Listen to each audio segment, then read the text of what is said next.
Assalamualaikum warahmatullahi wabarakatuh.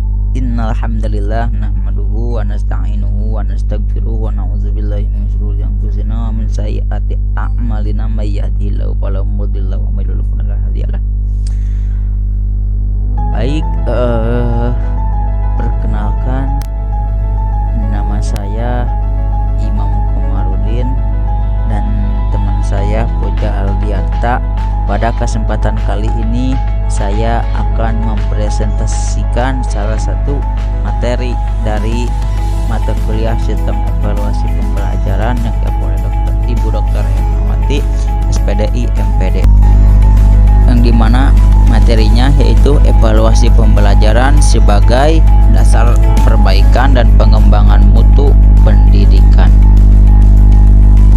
Nah, jadi presentasi ini saya akan membahas bagaimana sih evaluasi pembelajaran menjadi dasar dalam memperbaiki proses pembelajaran sekaligus mengembangkan mutu pendidikan khususnya dalam pendidikan Islam. Nah, lanjut ke latar belakang. Pendidikan berperan dalam mengembangkan potensi individu dan meningkatkan kualitas SDM. Nah, evaluasi pembelajaran sangat penting untuk mengetahui hasil dan kualitas pembelajaran secara menyeluruh. Jadi sangat diperlukan evaluasi pembelajaran ini untuk mengetahui hasil dan kualitas pembelajaran secara menyeluruh. Nah, lanjut, evaluasi meliputi pengumpulan, pengolahan, dan analisis data. Nah, dan juga hasilnya menjadi dasar keputusan perbaikan kurikulum dan metode, terutama dalam era globalisasi yang menuntut pendidikan bermutu. Nah, jadi hal ini itu memang sangat penting, terutama di era globalisasi yang menuntut pendidikan memiliki mutu yang baik dan mampu mengikuti perkembangan zaman. Lanjut, di sini ada evaluasi sebagai instrumen. Nah, evaluasi pembelajaran merupakan komponen yang terpisahkan dari keseluruhan proses pendidikan. Tanpa evaluasi, proses pendidikan tidak dapat diketahui efektivitas dan kualitas secara objektif. Nah, tadi juga disebutkan di latar belakangnya. Nah, fungsi utamanya yaitu untuk mengetahui ketercapaian tujuan pembelajaran dan efektivitas metode yang digunakan oleh pendidik dalam proses belajar mengajar. Nah, jadi evaluasi ini digunakan untuk melihat apakah tujuan pembelajaran sudah tercapai atau tidak, dan apakah metode yang digunakan guru ini sudah efektif atau tidak. Lanjut ke umpan balik berkelanjutan. Nah, di sini evaluasi memberikan umpan balik yang terus-menerus kepada guru dan peserta didik untuk perbaikan proses pembelajaran secara berkesinambungan. Nah, jadi dengan adanya umpan balik ini, guru dapat memperbaiki proses mengajar, sedangkan peserta didik mengetahui kekurangan yang perlu diperbaikinya. Lalu juga ada dasar pengembangan kurikulum. Nah, hasil evaluasi menjadi landasan dalam pengembangan dan pembaruan kurikulum agar sesuai dengan kebutuhan dan perkembangan zaman. Jadi hasil evaluasi ini dapat menjadi acuan utama untuk menyempurnakan kurikulum yang dahulu agar lebih relevan atau tetap relevan. Lanjut ke peningkatan profesionalisme guru. Nah, evaluasi mendorong guru untuk terus meningkatkan kompetensi dan kualitas pengajarannya secara reflektif dan sistematis. Nah, guru dapat mengevaluasi cara mengajarnya sehingga kualitas pembelajaran semakin baik dan efektif. Yang terakhir dari evaluasi sebagai instrumen yaitu syarat pendidikan bermutu. Evaluasi yang sistematis, objektif, dan berkelanjutan merupakan syarat mutlak terwujudnya pendidikan yang bermutu dan berdaya saing tinggi. Nah, jadi artinya itu evaluasi ini tuh harus dilakukan secara teratur, objektif agar pendidikan terus meningkat ya. sekarang lanjut ke pemanfaatan hasil evaluasi dalam refleksi pembelajaran. Refleksi berbasis hasil evaluasi membantu guru dan peserta didik untuk mengetahui keberhasilan serta kendala dalam proses pembelajarannya, sehingga perbaikan dapat dilakukan secara tepat sasaran dan terencana. Yang dimana maksudnya ini, hasil evaluasi ini sangat membantu untuk mengetahui apa yang sudah berhasil dan apa yang masih perlu diperbaiki. Lanjut, yang kedua, evaluasi menghasilkan data pencapaian kompetensi dan efektivitas metode yang digunakan menjadi landasan objektif dalam pengambilan keputusan perbaikan kurikulum dan strategi pengajaran. Nah, dari data evaluasi ini juga menjadikan dasar untuk menentukan perbaikan metode mengajar maupun kurikulum. Lalu yang terakhir, ada meningkatkan profesionalisme guru melalui evaluasi diri yang kritis serta membentuk pembelajaran partisipatif dengan melibatkan peserta didik secara aktif dalam proses refleksi dan perbaikan.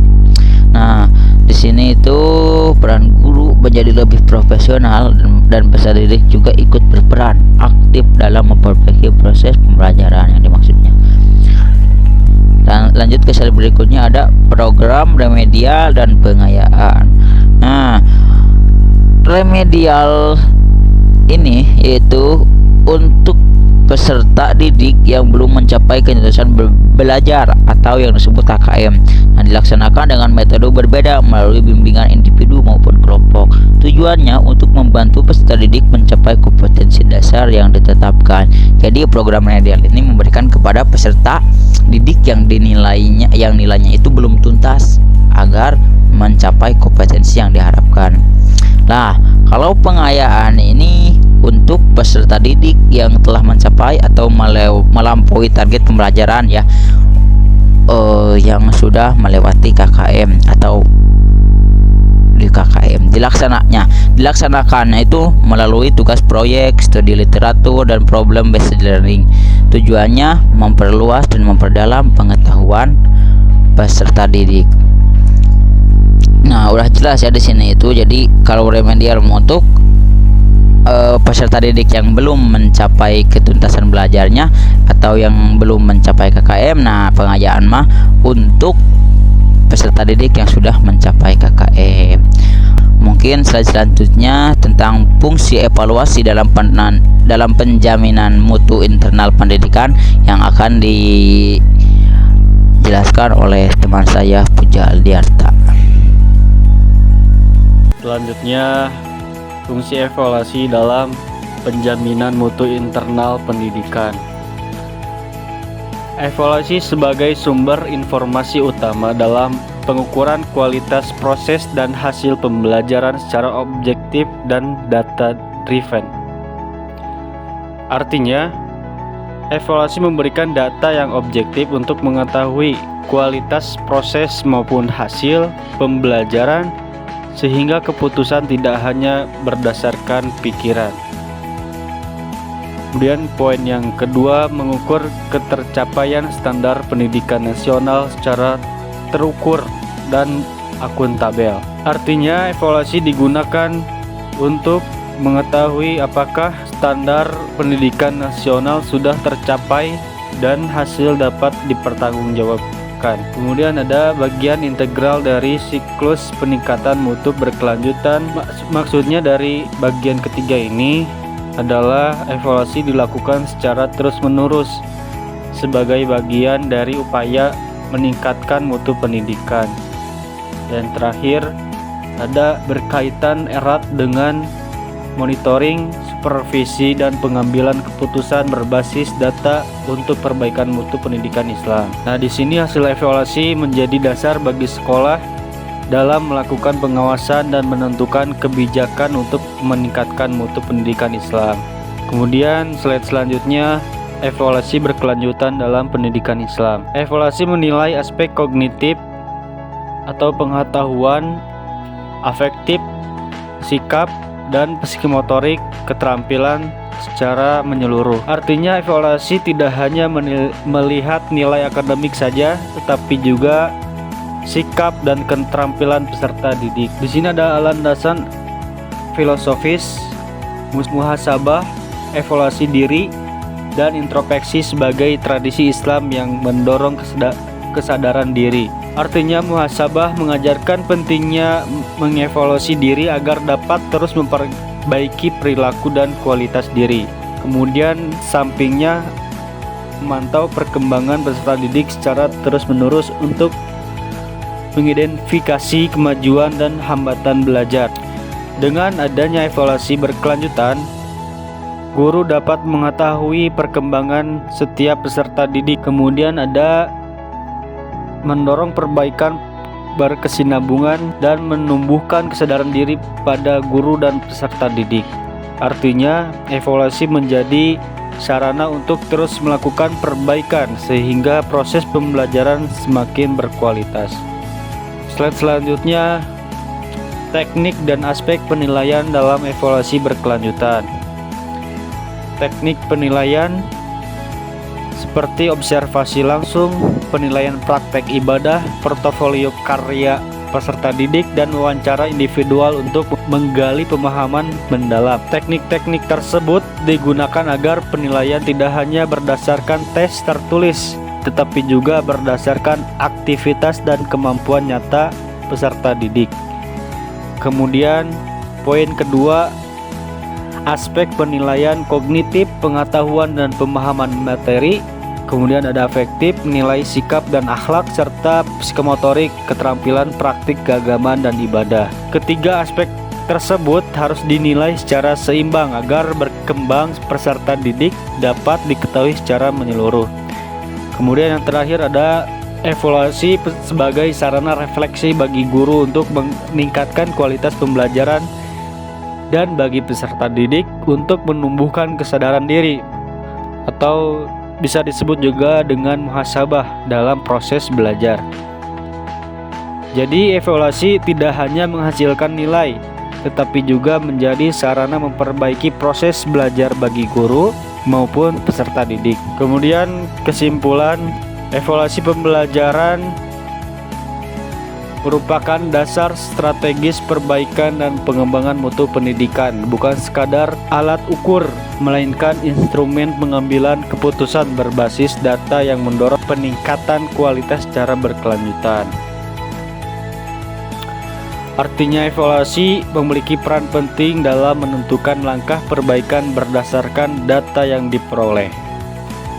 Refleksi berbasis evaluasi, program remedial dan pengayaan yang terencana menjadi tindak lanjut esensial untuk memastikan setiap peserta didik mencapai kompeten yang diharapkan dan guru harus berkembang secara profesional.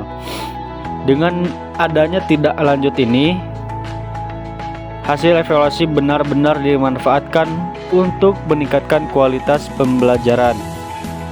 Kemudian poin kesimpulan yang terakhir, evaluasi berkelanjutan dalam pendidikan Islam menilai aspek kognitif, afektif, dan psikomotorik secara menyeluruh, serta mendorong muhasabah introspeksi diri sebagai landasan filosofis menuju perbaikan berkesinambungan. Jadi evaluasi ini dalam pendidikan Islam tidak hanya menilai kemampuan akademik saja, tetapi juga menilai dalam pembentukan sikap, keterampilan, dan kesadaran diri siswa.